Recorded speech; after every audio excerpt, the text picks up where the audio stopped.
Bienvenidos y damos inicio al episodio número 7 de La Voz de la IMEX. Yo soy su host, Josh Madera, y el día de hoy tenemos unos puntos tan interesantes que estaremos compartiendo con ustedes. Miren, para que se den una idea, estaremos hablando sobre los inicios de la industria maquiladora.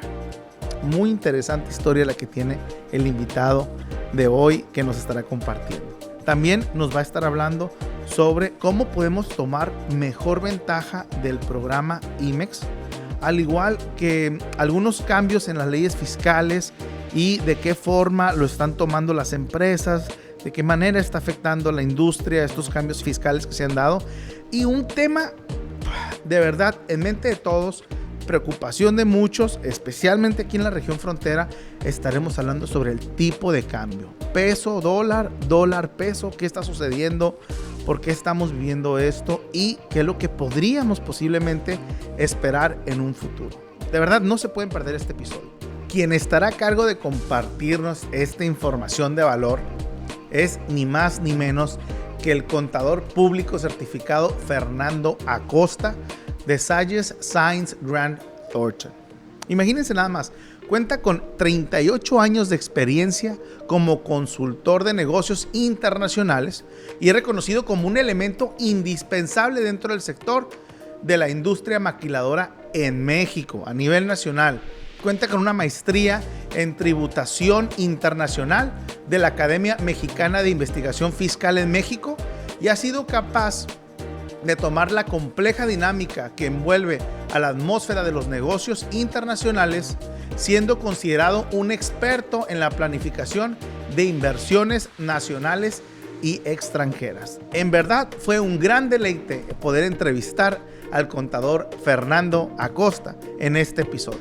Así que escuchemos qué es lo que la voz de la IMEX tiene que decir en este episodio.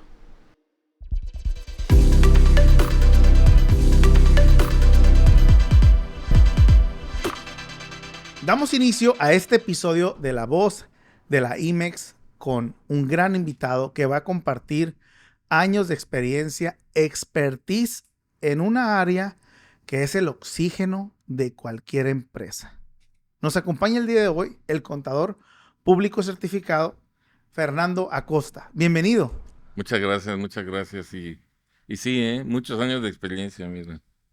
No dejan mentir, ¿verdad? No dejan mentir. Pues eso es el objetivo de este podcast, poderle traer gente experta, gente con conocimientos, que ya tiene esa trayectoria para poder de alguna forma dar valor a la industria maquiladora de aquí, de lo que es la zona costa, pero sin embargo estoy seguro que ya también empresas a nivel nacional lo están escuchando. Así que gracias de nuevo por acompañarnos. No, muchas gracias a ustedes por invitarme. Fernando, me encantaría iniciar, aunque ya hicimos una breve introducción, pero no alcanzo a cubrir realmente la experiencia tan amplia con la que cuentas. ¿Por qué no nos platicas un poquito más sobre tu trayectoria? Gracias, sí. Mira,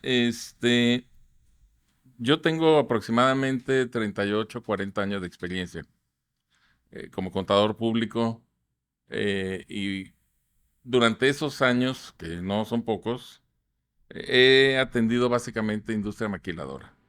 Sí. Hoy por hoy soy socio del área de impuestos internacionales de nuestra firma Sages Sines Grant Thornton, que es la quinta firma más grande de México y la quinta firma más grande en el mundo, ¿no? Wow. O sea, estamos hablando de las firmas que dan servicio a grupos multinacionales, ¿no? Son de las firmas que se constituyeron para eso. Sí, y en esta época de globalización, de gran globalización, que yo hablo de globalización desde el presidente Salinas, Wow. que la historia lo va a reconocer como el padre de la globalización en México, el que metió a México a la globalización. Las empresas se prepararon para esto, ¿no? ¿Cuál fue el objetivo de la globalización? Pues muy sencillo. El objetivo de la globalización fue bajar costos. Que la fábrica Ford en Estados Unidos y la fábrica Ford en México no hicieran los mismos vehículos como se hacían antes.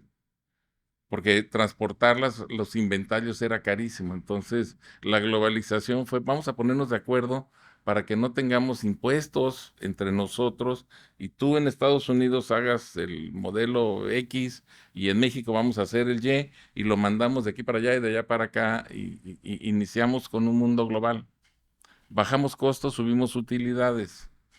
Eso es básicamente el concepto de globalización que nace después de la Segunda Guerra Mundial, cuando se empezó a reconstruir Europa, ¿no? Así es. No soy tan viejo, pero Japón igual, ¿no? Japón igual. El gran proceso que tuvo ahí de reconstruirse. Entonces, básicamente, ya después de muchos, muchos años de globalización, la globalización, lo que vemos es una tendencia a un cambio. Sí, va a cambiar y está cambiando. Y la industria maquiladora no es la excepción.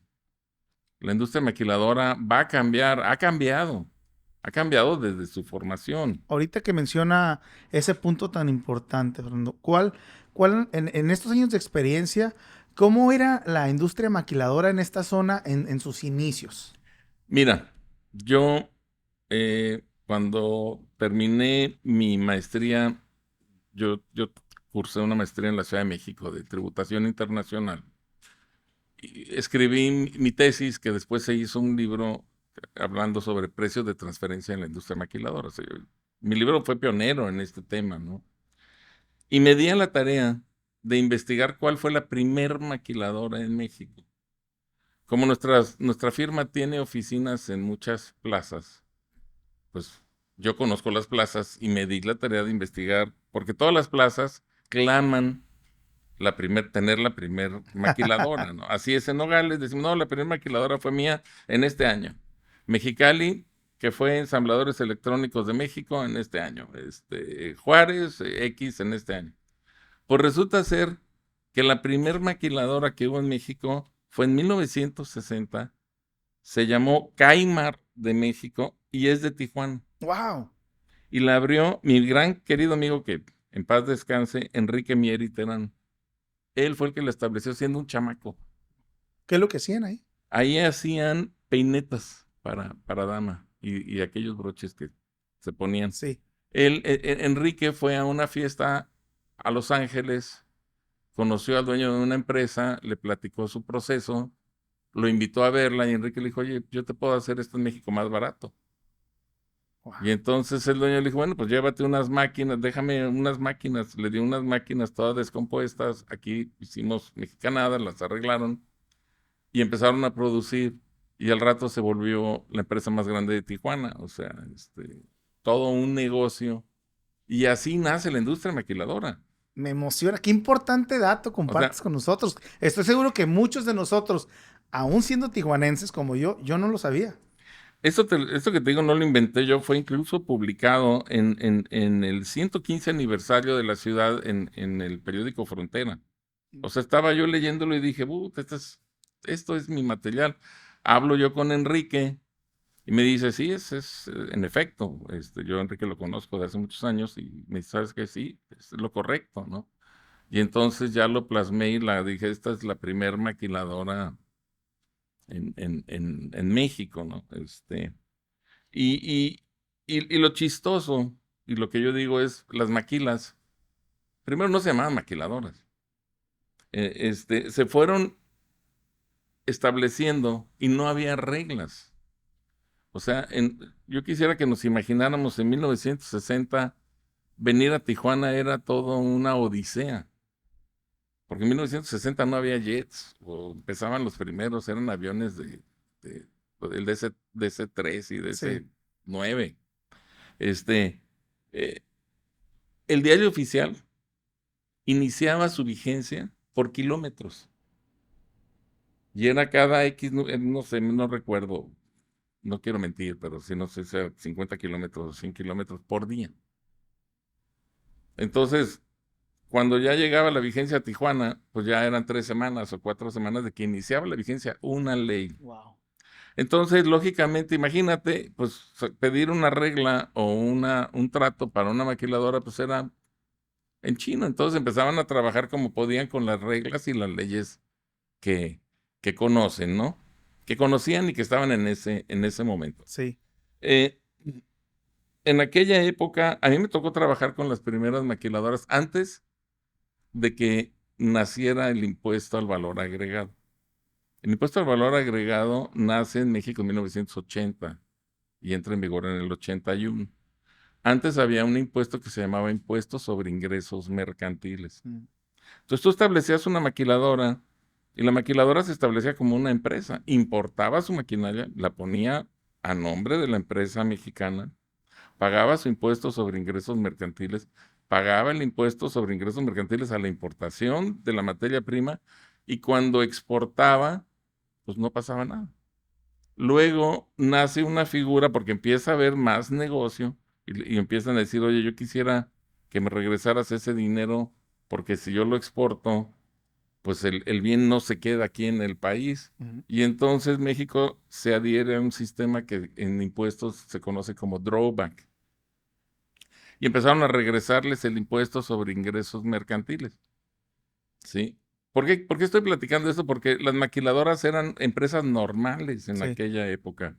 En los ochentas, cuando México empieza con una hiperinflación y empieza a meterse a la globalización y empieza a haber reglas nuevas, fue cuando empezaron a ver los cambios en la industria maquiladora.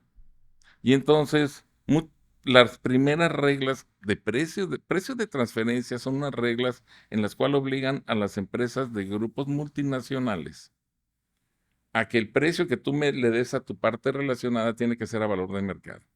Nada de que te lo doy bajito para yo quedarme con la utilidad, sino que tiene que quedar comprobado en un estudio económico que se llama estudio de precios de transferencia.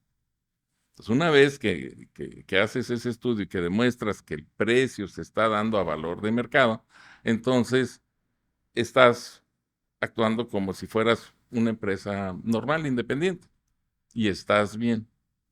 Empiezan a hacer esa tendencia y México no fue la excepción, pero las primeras reglas México dijo, bueno, mira, el valor de mercado lo va a dar lo que cobren todos. Entonces, oye, yo quiero vender esto, bueno, pues ¿a cómo lo venden todos? Bueno, si lo vendes a eso, estás bien. Entonces, la industria maquiladora, empezaron las planeaciones fiscales y dijeron, oye, ¿qué hacemos con la maquinaria? Porque empezó a crecer. ¿Qué hacemos con la maquinaria? Bueno, pues vamos a importarla en comodato, gratis, prestada. Y como todos lo vamos a hacer, pues eso va a ser el valor de mercado. Y está bien. Y pues estaba bien. Y entonces empezaron a hacer lo que querían. Y al rato, a- en contra de la tendencia del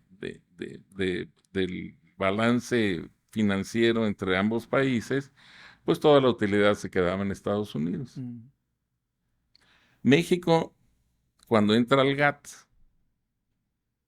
y empieza a tener un sistema de aranceles coordinado con otros países, empieza a firmar tratados. El GATT se convierte en OSDE y México firma el primer tratado en 1992 para evitar la doble tributación con Estados Unidos.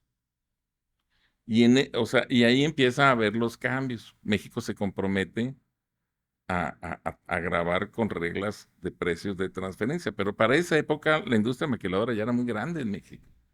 Wow, creo que es muy importante lo que nos estás compartiendo porque es entender todo, pero de raíz, Así a es, fondo, a profundidad, ¿no? No por encimita, no porque tal vez tomé este curso o aprendí esto aquí o allá, sino que entender a raíz el porqué de las cosas marcan una gran diferencia en el presente y también en entender hacia dónde vamos, en qué rumbo y por exacto. qué. Ahora, ¿qué es lo que opinan las maquiladoras de tantos cambios a las reglas del juego? Bueno, mira, en primer lugar, a las maquiladoras no les gusta eso, ¿no? Pero eso, aquí chocamos con un problema cultural. El deporte del mexicano es estar cambiando las cosas. Nuestro sistema de diputados, y no nada más los diputados, lo ves hasta en el club. O sea, si yo fui miembro del consejo de un club Y lo primero que me decían, oye, ¿qué cambio vas a hacer? No, pues no voy a hacer ningún cambio, pues soy tesorero, este año vamos a ahorrar dinero. No, es que si no haces un cambio, no hiciste nada. Wow. Y le digo, pues es que sí hice, estoy ahorrando dinero porque queremos invertir en una planta tratadora de aguas negras y necesitamos mucho dinero, no me interesa cambiar la alfombra ahorita. Y entonces la cultura del mexicano es, si no haces cambios, no trabajaste. Entonces somos el único país que trabaja con leyes que las tienes que estar cambiando cada año, porque si no, entonces el que está en turno siente que no hizo nada. En Estados Unidos trabajan con criterios de corte de 1902, de 1915, de 1935. O sea, nosotros eso ya, o sea, ni en la historia lo Sí. hacemos, ¿no? Nosotros todo cambia, y cambia cada año. Eso molesta mucho a los extranjeros. Mira, un día fui yo al banco y le dije, oye, quiero hacer una inversión a corto plazo. Ah, ok. ¿Qué tasa de interés me das? No, pues 1%. Dije, "Ay, no manches. ¿Y puedo retirar el dinero? Sí, después de 10 años. ¿Cómo? 10 años es el corto plazo. Wow. Increíble. Para nosotros corto plazo es 3 a 6 meses. Entonces, nada más para que te des una idea de la cultura, porque eso es cultural. Entonces, mientras nosotros no tratemos de nivelarnos en esa postura, jamás vamos a empatar. Y entonces lo que yo les digo a mis clientes americanos o extranjeros, les digo, es que tú tienes que entender primero, si vas a venir a hacer negocio en México, tienes que entender la cultura mexicana. Aquí nuestro deporte principal es cambiarte las cosas. Oye, pero es que si me la cambias, yo no sé si voy a invertir o no. Pues sí, precisamente. Y entonces ahí encuentras situaciones de que invierto poquito, y luego invierto mucho, y luego ya me cambiaste la regla y ahora tengo que pagar más y empiezan los problemas. Sí. Como ahorita, cambian las reglas de precios de transferencia. O sea, volviendo un poquito al tema de la maquinaria, que esto es vital. Cuando las empresas empezaron a pasar la maquinaria prestada, en los tratados se establece que si tú, Estados Unidos, tienes maquinaria prestada en México, entonces tú tienes establecimiento permanente. Y ese es el coco de los extranjeros. ¿Qué es establecimiento permanente? Bueno, establecimiento permanente es que tu empresa se vuelve contribuyente en mi país y me tiene que pagar impuestos por todo lo que haces acá. Y entonces dices, oye, pues yo no quiero eso. Ah, bueno, para evitar eso, tienes que cumplir con las reglas que te pongo yo. Y entonces las reglas que te pongo yo son, me vas a pagar impuesto considerando aquí la maquinaria que es tuya, me la consideras como mía. La materia prima que es tuya, me la consideras como mía. Y sobre eso me vas a pagar impuestos. Y entonces ahí, eso lo han cambiado 3 veces No. desde que nació. Entonces ahí, pues es cuando dicen, oye, pues qué relajo traes. Entonces, ¿por qué me permites tenerlo acá? Eso desde 2005 yo se los dije. Le digo, es tan fácil, ¿por qué no quitas eso? Que nació de una costumbre y haces una ley general a la que ellos estén acostumbrados y todo el mundo está acostumbrado. Sí. En China los comodatos no existen. En Estados Unidos los comodatos no existen. Entonces, quita los comodatos en México, dales efectos fiscales, obliga a que se vuelvan rentas, a que adquieran la maquinaria. Y te vas a quitar de problemas y te quitas de tantas reglas y lo pones sencillito. Muy importante simplificar las cosas. Es muy importante, pero el problema es que cuando alguien quiere y levanta la mano de eso, yo hice estudios económicos, ¿eh? Al SAT no le interesa. Y la industria maquiladora no quiere moverlo. Y no quiere moverlo tal vez porque no le entiendan. Sí. Entonces, es muy importante que tanto uno como otro se vayan poniendo de acuerdo. Ahora, en estos tiempos, donde el SAT ya no quiere saber nada de esto y está cortando las reglas, está obligando a las maquiladoras a hacer lo que yo predije hace muchos años, a que se reestructuren. Oye, pues si yo soy una maquiladora, oye, ya no quiero tener el problema de establecimiento permanente que tengo que hacer. Bueno, pues pasa la maquinaria de Estados Unidos a México. y ya que México sea el dueño de la maquinaria, ya, se acabó el problema. Se acabaron estas reglas tan difíciles y vamos a hacer las cosas sencillas. O sea, hay mucho que se puede hacer ahorita y volver a que las maquiladoras se integren, porque yo siempre dije, tienes que integrar la maquiladora a la economía mexicana, establecer cadenas de negocio y que vendan en México y que vendan en Latinoamérica y que México se vuelva un país fuerte. Fernando, partiendo de ese punto de donde estamos actualmente, ¿a dónde consideras tú que va a evolucionar la industria de la maquiladora? A eso que te digo, las maquiladoras se van a integrar como fábricas. Muy bien. No tarda en llegar a eso. Ya empezó y es cosa de pues, unos 5 o 10 años, ¿no? En que llegue completamente. Sí, acuérdate que no somos de 6 meses, ¿no? O sea, aquí es ver cómo se va moviendo el mercado mundial, ¿no?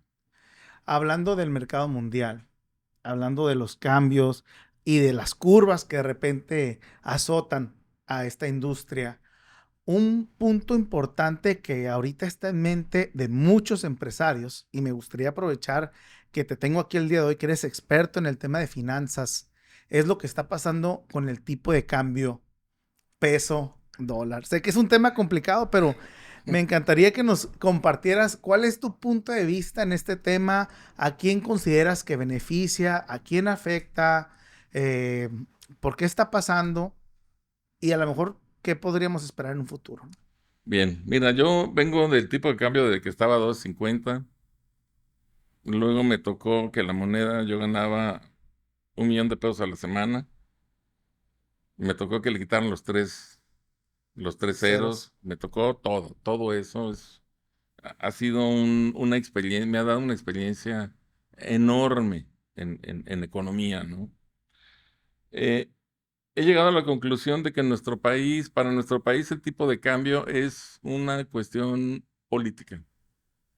O sea, el tipo de cambio te dice si el país está bien o está mal, y eso no es correcto.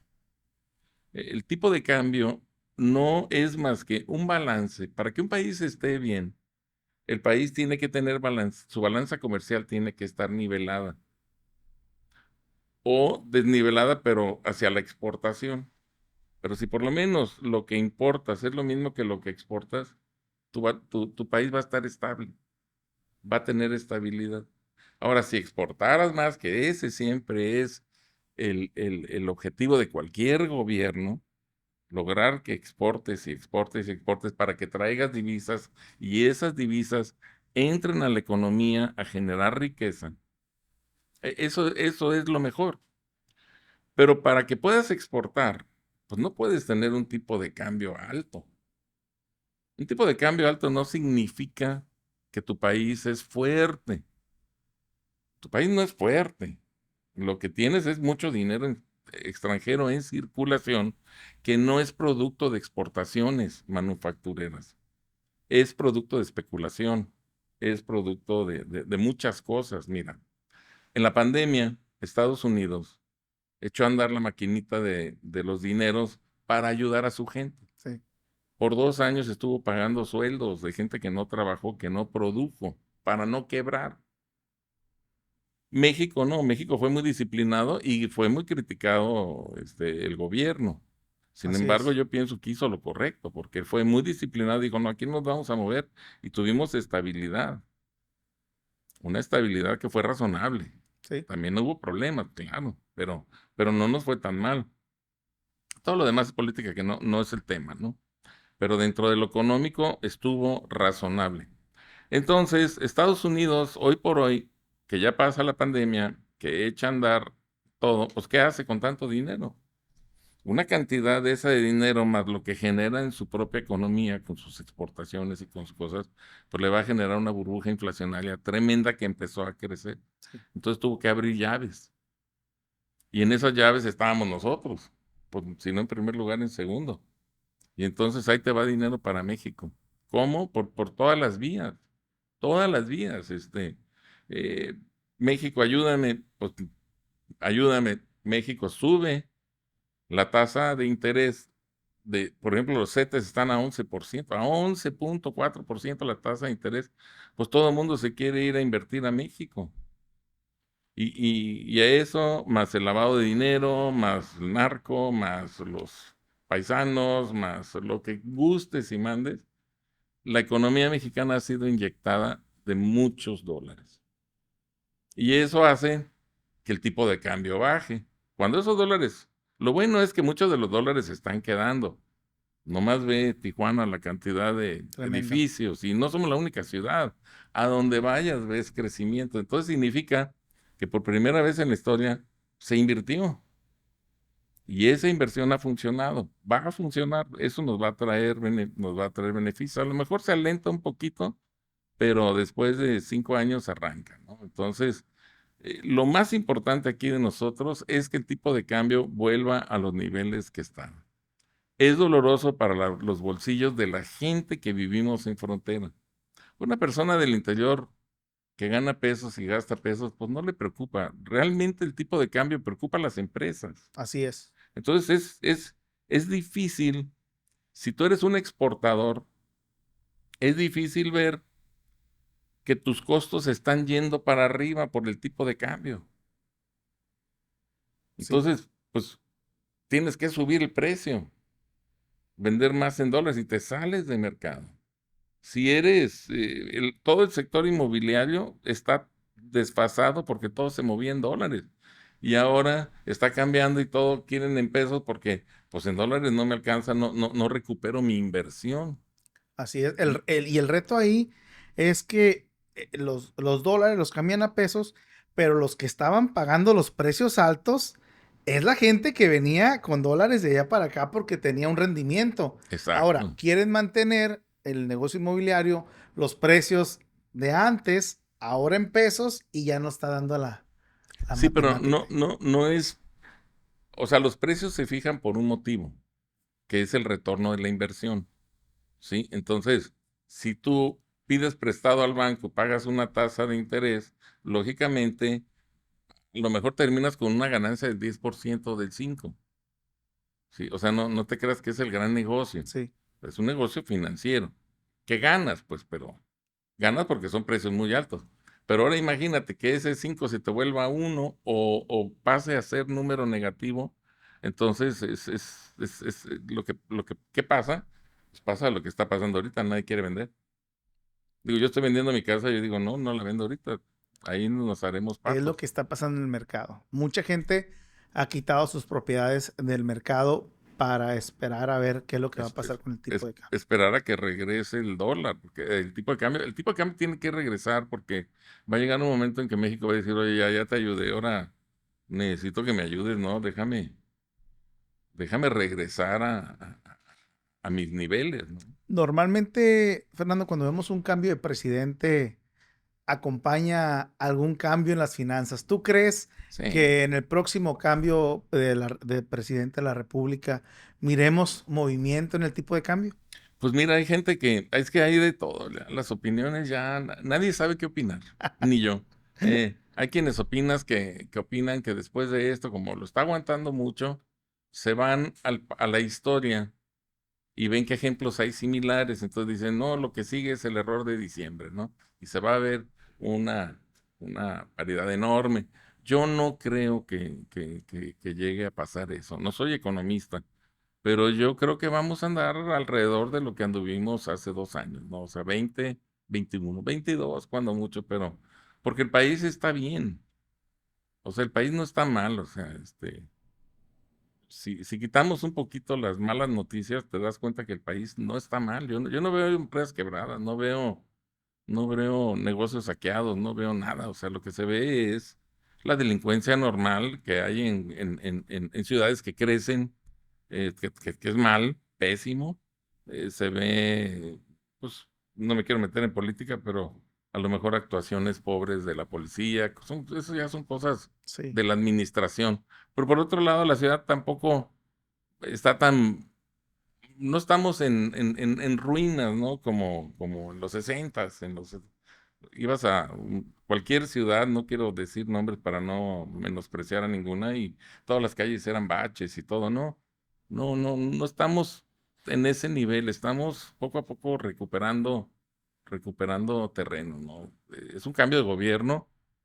Yo no estoy a favor de esto ni en contra, pero pues es cuestión de esperar a ver a que se acomode un poquito todo y finalmente sea la gente la que decida, ¿no? Así es. Fernando, me gustaría preguntarte, porque sé que es algo a lo que estás expuesto todos los días, muy, muy de cerca, que es empresas fuera de México que están volteando a ver a Baja California, que están volteando a ver a Tijuana.